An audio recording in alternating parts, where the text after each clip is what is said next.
Long ago, in the hills of Appalachia, people lived wherever they could find or build a home. One family moved into an old house with a barn behind it, where an enigmatic woman known as Aunt Delphi resided. Nobody knew her origins or her kin. She seemed to have appeared out of nowhere. For a long time, life was peaceful and beautiful, with friends, family, and neighbors often visiting because the house was on the way to town. But everything changed one snowy winter night. As the family prepared for bed, the old man went to stoke the fire. He kept a rocking chair by the fireplace, and after fetching wood and kindling, he returned to find Aunt Delphi sitting there, wearing a faded black bonnet and shawl, rocking silently. Startled, he dropped the wood and asked what she was doing there. She didn't speak, only turned to look at him, then back to the fire, before vanishing. She began appearing at windows, staring at the family, especially the children, causing them to scream before she disappeared. This went on until they noticed she hadn't been seen for a while. Concerned, someone checked on her and found she had passed away. The doctor couldn't determine how long she'd been gone due to the cold. Her funeral and burial were sparsely attended as no one knew her kin. The old man hoped for peace, but he was wrong. In spring, while cutting logs for a smokehouse, his axe kept disappearing, only to be found elsewhere. Frustrated, he heard cackling above and saw Aunt Delphi in a tree, laughing before vanishing again. Later, his daughter was washing clothes at the creek, when the water turned crimson red, and a cackle echoed through the holler, terrifying her. Another time, the old man, after washing up for supper, threw out the wash water, and Aunt Delphi appeared as it passed through her, then vanished without a laugh. Over time, the house and barn fell into ruin and were torn down. A road with a sharp curve, dubbed Delphi's Curve, was built there. Locals avoided it, claiming Aunt Delphi would appear in cars, cackling, or run from the woods, yanking at doors. Eventually, these occurrences faded.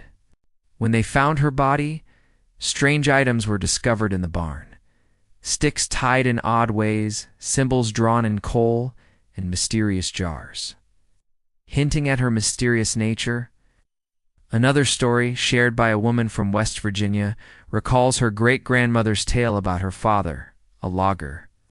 One morning, before sunrise, he set out with his horse and mules, a routine he'd done countless times. As dawn broke, his horse acted strangely. Up the road, he saw a man standing with his head down. Clutching his pocket knife, he approached, feeling something was off. When the man looked up, he had no head, just an empty space where it should have been. As he raised an arm, he vanished. The logger spurred his horse and fled, never looking back. He thought about it every morning but never saw it again. In Alabama, during the 1930s, a newlywed couple inherited an old house and land from a distant relative they'd never met. Neighbors warned that the previous owner, a mean old man nobody liked, still guarded the house. People passing by on foot or horseback saw him staring from windows. The couple dismissed the stories, but soon heard knocks and bangs, which they attributed to the house settling. At night, heavy boots echoed through the house.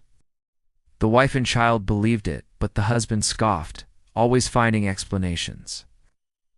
One night, after drinking heavily, he passed out in a chair. His screams woke the family.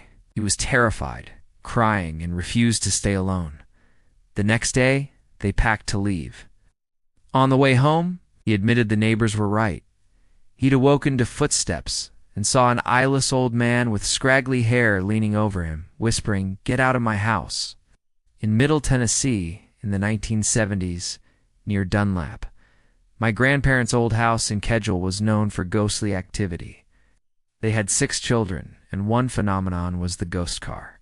Described as a residual haunting, it occurred randomly. A car would pull in, its motor running, then shut off, but no car was ever found. Visitors heard it too. Over time, headlights and a car's outline appeared, but its make was unclear. My Aunt Jeannie once saw a large man inside it. This continued for years, even after I was born. When the family moved, I wondered what would have happened if the car's driver had gotten out. Another time, on a hot summer day, my mom went inside to get a drink and heard something in the kitchen. She found a creature, like a monkey-cat hybrid with hairy hands and a long tail, playing with a coffee cup on the table. Its strange eyes gave her an otherworldly feeling. It fled out the back door and vanished in the open yard, surrounded by fields. Many believed the area was a paranormal portal. Back in Appalachia, entertainment was scarce, so people played music or visited. My grandpa and his buddies loved swimming in a pond formed in an old coal mining pit. One day, while swimming, they felt uneasy, as if watched. They dove in, stacking rocks to jump off, having fun. One boy who could open his eyes underwater surfaced pale and frantic, swimming to the edge as if something held him down. He pointed to the water, unable to speak. My grandpa's fearless brother, EJ, dove in to investigate. He returned, urging everyone to leave without explanation. At home, pressed for answers, he revealed he saw a man at the bottom, looking up, with fish-like qualities. The other boy confirmed it. They never returned, and though others swam there, no one else reported seeing it, perhaps because they didn't venture deep enough. It's chilling to think what might watch you while swimming. An old woman named Ivy May, over 100 years old, lived in the hills, both feared and respected for her unique energy. Accompanied by 2 dogs and crows, she'd appear suddenly.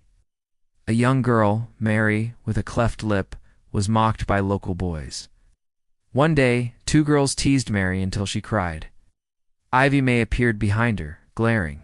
The girls tried to run, but froze. Ivy May comforted Mary, saying the girls would never speak cruelly again. That evening, one was kicked by a mule, the other fell from a wagon, and both lost their ability to speak. When they faced mockery themselves, they became kinder, and their voices returned. Mary woke one morning with a normal lip, becoming the talk of the town. She ignored suitors, eventually marrying a lawyer. She always smiled and waved at Ivy May, who returned a grin and wink. In Doyle, Tennessee, my wife experienced strange events after her father's death in her teens. Every time she approached her bedroom door, something ran down the hallway, slamming the door open as if to hit her. When I visited, I felt uneasy. Her mother, shortly after his passing, saw a person-sized bright light while dozing on the couch. One day my wife wandered into the woods and found a shed resembling a smokehouse. Inside were candles, a torn and burnt Bible, old bones, and a cup with what looked like blood. An old leather-bound book with metal hinges gave her a terrifying urge to run. She fled home, but passing her bedroom window, she saw the book there. With her mother away, she fetched neighbors. The house was locked, and no book or person was found. I told her the book was a warning to stay away. I hope you enjoyed these old Appalachian stories. Come back for more ghost tales, which stories are tales of the good old days. Thank you for listening, and God bless.